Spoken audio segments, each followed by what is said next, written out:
ബാക്കിയുള്ളവരുടെ ജീവിതത്തിലേക്ക് എത്തി നോക്കി ആവശ്യമില്ലാത്ത അഭിപ്രായം പറഞ്ഞ് സുഖം കണ്ടെത്താൻ വല്ലാത്ത താല്പര്യമുള്ള കുറച്ച് ആൾക്കാരുണ്ട്. ഇതിപ്പോ പറയാൻ കാരണം കഴിഞ്ഞ ദിവസം ബാലയുടെ മുൻ ഭാര്യയായ എലിസബത്ത് തന്റെ യൂട്യൂബിൽ പങ്കുവച്ച പുതിയ വീഡിയോ തന്നെ. സമൂഹ മാധ്യമങ്ങളിലൂടെ എലിസബത്തിനെതിരെ വരുന്ന മോശം കമന്റുകൾക്കെതിരെ പ്രതികരിക്കുകയായിരുന്നു എലിസബത്ത് തന്റെ യൂട്യൂബ് വീഡിയോയിലൂടെ.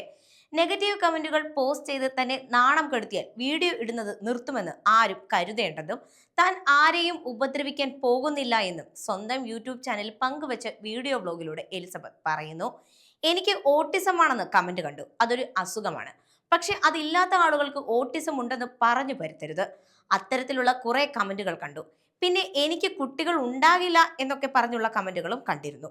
അതിനുള്ള തെളിവുകളും റിപ്പോർട്ടുകളും ഇല്ലാതെ പറഞ്ഞു പരുത്തുന്നത് നല്ലതാണോ എന്ന് എനിക്ക് അറിയില്ല.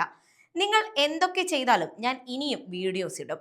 ഒരുപാട് നാണം കെട്ടും ചതിക്കപ്പെട്ടും ഒക്കെയാണ് ഇവിടം വരെ ഞാൻ എത്തിയത്. ആ മോശം അവസ്ഥയിൽ നിന്ന് പിടിച്ചു വരികയാണ്.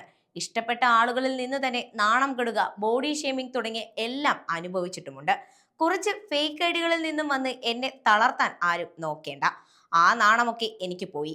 പേടിപ്പിച്ച് വീട്ടിലിരുത്താം, ഭീഷണിപ്പെടുത്തി വീട്ടിലിരുത്താം എന്നൊന്നും കരുതണ്ട. ഒരുപാട് ഭീഷണി കോളുകൾ എനിക്ക് വരാറുണ്ട്. ഞാൻ ആരെയും ഉപദ്രവിക്കാനൊന്നും പോകുന്നില്ല. എന്റെ കാര്യം നോക്കി ഞാൻ നടക്കുകയാണ്. എന്നെ നാണം കെടുത്തിയും പേടിപ്പിച്ചും ഇതൊന്നും നിർത്താനാകുമെന്ന് ആരും കരുതുകയും വേണ്ട. ഏറ്റവും മോശമായ അവസ്ഥ അതിജീവിച്ചുകൊണ്ടാണ് ഞാൻ ഇവിടെ വരെ കയറി വന്നത്, മുമ്പോട്ട് പോയിക്കൊണ്ടിരിക്കുന്നത്. നെഗറ്റീവ് കമന്റുകൾ ഇടുന്നത് കൊണ്ട് നിങ്ങൾക്ക് പൈസ കിട്ടുന്നുണ്ടാകും. എന്നെ എത്രയൊക്കെ മോശം പറഞ്ഞാലും ഞാൻ ഇനിയും വീഡിയോസ് പോസ്റ്റ് ചെയ്യും. ഇതാണ് എലിസബത്തിന്റെ വാക്കുകൾ. അല്ലെങ്കിലും സ്വന്തമായി അനുഭവിക്കുന്നത് വരെ എല്ലാ വിഷമങ്ങളും പലർക്കും തമാശയും മറ്റുള്ളവരെ കുറ്റപ്പെടുത്താനുള്ള അവസരങ്ങളുമായിരിക്കുമല്ലോ. ഇതോടുകൂടിയും ചിലപ്പോ എലിസബത്തിന്റെ നേരെയുള്ള കമന്റുകൾ അവസാനിക്കില്ലായിരിക്കാം.